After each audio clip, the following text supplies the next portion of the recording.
Hi friends, ಎಲ್ಲರೂ ಹೇಗಿದ್ದೀರಾ? Welcome to my channel. ಇವತ್ತು ಮಹಾಭಾರತದ 51ನೇ ಎಪಿಸೋಡ್. ಪಗಡೆ ಆಟದಲ್ಲಿ ಸೋತು ಪಾಂಡವರು ಹಸ್ತಿನಾಪುರವನ್ನು ಬಿಟ್ಟು ಅರಣ್ಯಾಭಿಮುಖವಾಗಿ ಹೊರಟು ಸಾಯಂಕಾಲದ ವೇಳೆಗೆ ಪ್ರಮಾಣಕೋಟಿ ಎಂಬ ದೊಡ್ಡ ಆಲದ ಮರದ ಸಮೀಪಕ್ಕೆ ಬಂದು ಅಲ್ಲಿ ಪವಿತ್ರ ಭಾಗೀರಥಿಯಲ್ಲಿ ಸಾಯಂ ಸಂಧ್ಯಾದಿಗಳನ್ನು ಮುಗಿಸಿದರು. ಒಂದೆರಡು ಗುಟುಕು ನೀರನ್ನು ಕುಡಿದು ಆ ರಾತ್ರಿಯನ್ನು ಕಳೆದರು. ದುಃಖಿತರಾಗಿದ್ದ ಅವರಿಗೆ ಯಾವ ಆಹಾರವೂ ಬೇಡವಾಯಿತು. ಯುಧಿಷ್ಠಿರನನ್ನು ಅನುಸರಿಸಿ ಬಂದಿದ್ದ ಪುರ ಜನರು ಹಸ್ತಿನಾವತಿಗೆ ಹಿಂತಿರುಗಿದರು.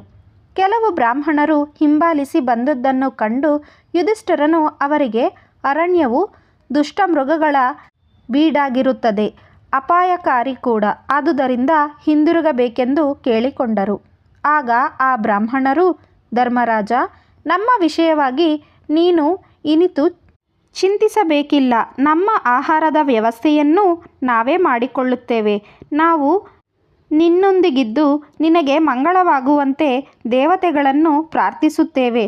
ಪುಣ್ಯ ಕಥೆಗಳನ್ನು ಹೇಳಿಕೊಂಡು ನಿಮ್ಮನ್ನು ಸಂತೋಷವಾಗಿಟ್ಟಿರುತ್ತೇವೆ ಎಂದು ಬಿನ್ನವಿಸಿಕೊಂಡರು. ಸಜ್ಜನರಿಗೆ ಯಾವುದೇ ಸಮಯದಲ್ಲೂ ಭಗವಂತನ ಕೃಪೆ ಇದ್ದೇ ಇರುತ್ತದೆ.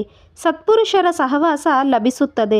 ತನಗಾಗಿ ಈ ವೇದವಿದರು ಕಷ್ಟಪಡಬೇಕಾಗುತ್ತದೆಯಲ್ಲ ಎಂದು ಯುಧಿಷ್ಠಿರನು ದುಃಖಿತನಾದರು. ಆಗ ಆ ಬ್ರಾಹ್ಮಣರ ನಡುವೆಯೇ ಇದ್ದ ಶೌನಕರೆಂಬುವವರು ಅವರ ದುಃಖವನ್ನು ಹೋಗಲಾಡಿಸುವಂಥ ಮಾತುಗಳನ್ನಾಡಿದರು. ಯುಧಿಷ್ಠಿರ, ಮಾನಸಿಕ ಮತ್ತು ಶಾರೀರಿಕ ದುಃಖಗಳಿಂದ ಈ ಜಗತ್ತೇ ಪೀಡಿತವಾಗಿದೆ.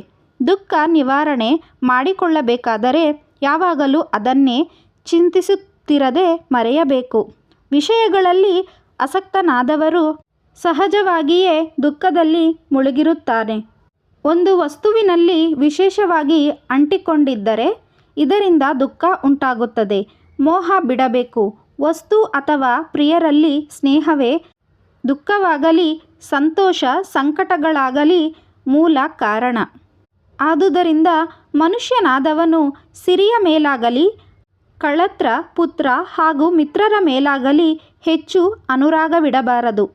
ಶೌನಕರ ಮಾತುಗಳನ್ನಾಲಿಸಿದ ಯುಧಿಷ್ಠಿರನು ತಾನು ಬ್ರಾಹ್ಮಣರಿಗೆ ಆಶ್ರಯ ಕೊಡುವಷ್ಟು ಸಮರ್ಥನಲ್ಲ, ಅತಿಥಿ ಸತ್ಕಾರ ಮಾಡುವ ಯೋಗ್ಯತೆಯೂ ತನಗಿಲ್ಲ ಎಂದು ಹೇಳಿದರು. ಶೌನಕರು ಧರ್ಮಜನಲ್ಲಿ ಮಾತನಾಡಿ, ಅತಿಥಿಯಾದವನಿಗೆ ಬೇಕಾದುದೆಲ್ಲ ಗೃಹಸ್ಥನ ಸವಿಮಾತು, ಒಳ್ಳೆ ಸ್ವಾಗತ. ಅತಿಥಿಗೆ ಮಾಡುವ ಉತ್ತಮವಾದ ಅನ್ನದಾನದಿಂದ ಮಹಾಪುಣ್ಯವೂ ಲಭಿಸುವುದು. ಒಳ್ಳೆಯ ಧ್ಯೇಯವನ್ನಿಟ್ಟುಕೊಂಡು ಸಂಕಲ್ಪ ಮಾಡುವುದರಿಂದಲೂ ಇಂದ್ರಿಯ ನಿಗ್ರಹದಿಂದಲೂ ಗುರು ಜನರನ್ನು ಶ್ರದ್ಧೆಯಿಂದ ಸೇವಿಸುವುದರಿಂದಲೂ ವೇದಾಧ್ಯಯನದಿಂದಲೂ ಅಹಿಂಸಾವೃತ್ತಿಯಾಗಿರುವುದರಿಂದಲೂ ಫಲಾಪೇಕ್ಷೆಯಿಲ್ಲದೆ ಕರ್ಮಗಳನ್ನು ಮಾಡುವುದರಿಂದಲೂ ಮನುಷ್ಯನು ಪರಮ ಕಲ್ಯಾಣವನ್ನು ಹೊಂದುತ್ತಾನೆ. ನೀನಾದರೂ ನಿನ್ನನ್ನನುಸರಿಸಿ ಬಂದಿರುವ ಬ್ರಾಹ್ಮಣರನ್ನು ಪೋಷಿಸುವ ಸಲುವಾಗಿ ತಪಸ್ಸಿದ್ಧಿ ಪಡೆಯಬಹುದಾಗಿದೆ. ತಪಶ್ಚರಣೆಯಿಂದ ನಿನ್ನ ಆಶಯಗಳು ಈಡೇರುತ್ತವೆ ಎಂದು ಹೇಳಿದರು. ಶೌನಕರ ಮಾತುಗಳಿಂದ ಪುನಶ್ಚೇತನಗೊಂಡ ಯುಧಿಷ್ಠಿರ ಸೋದರರೊಡನೆ ಪುರೋಹಿತರಾದ ದೌಮ್ಯರಿದ್ದಲ್ಲಿಗೆ ಬಂದು ತಾನು ಬ್ರಾಹ್ಮಣರ ಸಲುವಾಗಿ ಏನನ್ನು ಮಾಡಿದರೆ ಮನೋರಥ ಈಡೇರುತ್ತೆಂದು ಕೇಳಿದರು.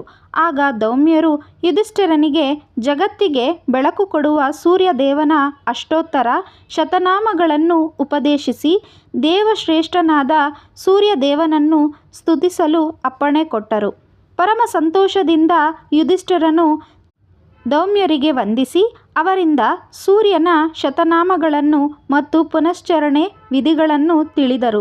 ಶುಚಿಭೂತನಾಗಿ ನದಿಯ ದಡದಲ್ಲಿ ಕುಳಿತು ಭಕ್ತಿಯಿಂದ ಪ್ರಪಂಚಕ್ಕೆ ನೇತ್ರರೂಪನೂ ಎಲ್ಲ ಪ್ರಾಣಿಗಳಲ್ಲಿಯೂ ಇರುವ ಆತ್ಮನೂ ಆದ ಸೂರ್ಯದೇವರನ್ನು ಹಂಸ, ವಿವಸ್ವಂತಿ, ಪೂಷ, ಮಿತ್ರ, ಆದಿತ್ಯ, ಮಾರ್ತಾಂಡ, ಅರ್ಕ, ರವಿ ಮೊದಲಾದ ಪವಿತ್ರ ನಾಮಗಳಿಂದ ಸ್ತುತಿಸಿದರು. ಬಳಿಕ ಗಂಗಾ ನದಿಯಲ್ಲಿ ನಿಂತು ಅನನ್ಯ ಮನಸ್ಕನಾಗಿ ಸೂರ್ಯನನ್ನು ಕುರಿತು ತಪಸ್ಸು ಮಾಡಿ, ಹೇ ಸೂರ್ಯದೇವ, ಭಕ್ತಪರಾಧೀನ ಅನ್ನಪತಿಯಾದ ನೀನು ಅತಿಥಿಗಳನ್ನು ಸತ್ಕರಿಸಬೇಕೆಂಬ ಆಶಯವುಳ್ಳ ನನಗೆ ಅನ್ನವನ್ನು ನೀಡಿ ಕಾಪಾಡು ಎಂದು ಮೊರೆಯಿಟ್ಟನು. ಭಕ್ತನ ಮೊರೆಯನ್ನಾಲಿಸಿದ ಸೂರ್ಯದೇವ ತನ್ನ ಶರೀರ ಜ್ಯೋತಿಯಿಂದ ಬೆಳಗುತ್ತಾ ಪರಮ ಧಾರ್ಮಿಕನೂ ಅತಿಥಿ ಸತ್ಕಾರದಲ್ಲಿ ಶ್ರದ್ಧೆಯುಳ್ಳವನೂ ಆದ ಯುಧಿಷ್ಠಿರನಿಗೆ ದರ್ಶನವೆನ್ನಿತ್ತು. ಯುಧಿಷ್ಠಿರ, ನಿನ್ನ ಇಂಗಿತವನ್ನು ತಿಳಿದೆ. ನಿನ್ನ ಉದ್ದೇಶ ಕಲ್ಮಶರಹಿತವಾದುದು. ವೇದವಿದರಾದ ಬ್ರಾಹ್ಮಣರನ್ನು ತೃಪ್ತಿಪಡಿಸಬೇಕೆಂಬ ನಿನ್ನ ಬಯಕೆ ಮೆಚ್ಚುವಂತಹದ್ದು.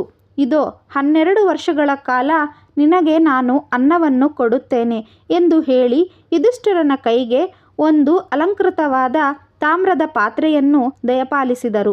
ಬಳಿಕ ಮಾತನಾಡಿ, ಯುಧಿಷ್ಠಿರ, ಎಲ್ಲಿಯವರೆಗೆ ಈ ಪಾತ್ರೆಯಲ್ಲಿಯ ಆಹಾರವನ್ನು ದ್ರೌಪದಿಯು ಭುಂಜಿಸುವುದಿಲ್ಲವೋ ಅಲ್ಲಿಯವರೆಗೂ ಈ ಪಾತ್ರೆಯಲ್ಲಿ ಚತುರ್ವಿಧ ಭಕ್ಷ್ಯ ಭೋಜ್ಯ ಲೇಹ್ಯ ಅಕ್ಷಯವಾಗುತ್ತಿರುತ್ತವೆ.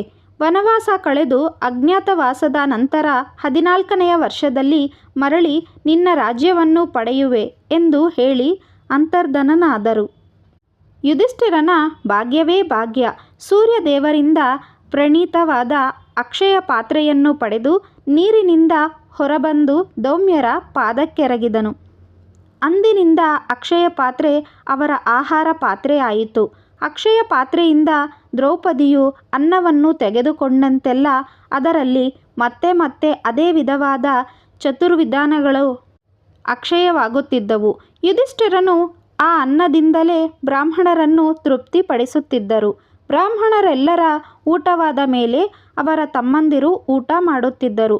ಕಡೆಗೆ ದ್ರೌಪದಿ ಊಟ ಮಾಡುತ್ತಿದ್ದರು.